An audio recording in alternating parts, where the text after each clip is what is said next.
നമസ്കാരം, സിറ്റി ന്യൂസിലേക്ക് സ്വാഗതം. രാജീവ് ചന്ദ്രശേഖറും കെ രാഗേഷും സർക്കാർ വേദിയിൽ ഇരുന്നത് രണ്ട് വിഷയങ്ങളിൽ നിന്ന് ഇ പി ജയരാജൻ. രാഗേഷ് പങ്കെടുത്തതിൽ തെറ്റില്ല. ഏത് മുഖ്യമന്ത്രിയായാലും ആ പാർട്ടിയുടെ പ്രതിനിധികൾ വേദിയിൽ ഉണ്ടാകുമെന്നും ജയരാജൻ പറഞ്ഞു. വിഴിഞ്ഞത്ത് ഒരു പാർട്ടിയുടെ നേതാവിനെ മാത്രം ഇരുത്തിയത് ഔചിത്യക്കേടാണ്. പരിപാടിയിൽ പാർട്ടിയുടെ പ്രതിനിധി ഉണ്ടാകുന്നത് സ്വാഭാവികമാണെന്നും അദ്ദേഹം കൂട്ടിച്ചേർത്തു. കോൺഗ്രസിന്റെ ഇന്ന് ബഹളം നടക്കുന്ന പലരും ഇത്തരം പരിപാടികളിൽ സ്റ്റേജിൽ സന്നിഹിതരായിട്ടുണ്ട്. പിന്നെ BJPക്ക് അങ്ങനെ ആദ്യം നേരത്തെ ഒന്നും മന്ത്രിമാരില്ലാത്തതുകൊണ്ട് നേരത്തെ ഉണ്ടാകില്ല. പക്ഷെ BJPക്കാരും അവരുടെ മന്ത്രിമാർ പങ്കെടുക്കുന്ന പരിപാടികളിൽ ഇപ്പോൾ പങ്കെടുക്കുന്നില്ല. എന്താണ് വ്യത്യസ്തമായി ഉണ്ടായിട്ടുള്ളത്?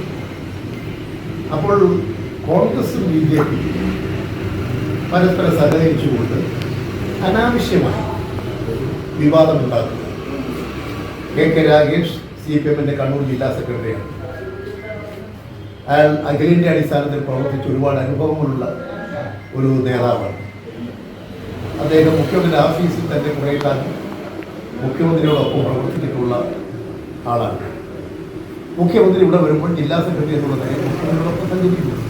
ഇനി നിങ്ങൾ ഇത് പറഞ്ഞതുപോലെയുള്ള നാളെ മുഖ്യമന്ത്രി വരുമ്പോൾ പിന്നെ കെ രാഗേഷും ആലോചിക്കില്ല. മുഖ്യമന്ത്രിയോട് മറ്റു മന്ത്രിമാരോടൊപ്പം എപ്പോഴും പാർട്ടിയുടെ ഒരു പ്രതിനിധി ഉണ്ടായിട്ടുണ്ട്. അത് ഞങ്ങളത് മാത്രമല്ല, എല്ലാ പാർട്ടിക്കാരും സ്വീകരിച്ചിട്ടുള്ള നിലപാടാണ്. എല്ലാ പാർട്ടിക്കാരും ഇതിന് മുമ്പ് ഭരിച്ചിട്ടുള്ളവർ അവരുടെ മന്ത്രിമാരും ഒക്കെ പങ്കെടുക്കുന്ന വേദിയിൽ ഇത്തരത്തിൽ അവരുടെ പാർട്ടിക്കാരാണ്. പിന്നെ എന്തിനായി ഈ വേണ്ടാത്ത ബഹളം ഒരു അപകീർത്തിപ്പെടുത്താനുള്ളത്?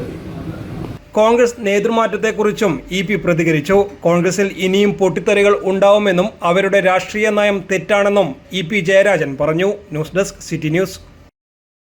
കൂടുതൽ വാർത്തകൾ അറിയുവാൻ സിറ്റി ചാനൽ വാട്സ്ആപ്പ് ഗ്രൂപ്പിൽ ജോയിൻ ചെയ്യുക. ഒപ്പം YouTube ചാനൽ സന്ദർശിക്കുക. വാർത്തയുടെ അവസാനിക്കുന്നില്ല. മറ്റൊരു വാർത്തയുമായി വീണ്ടും കാണാം. നമസ്കാരം.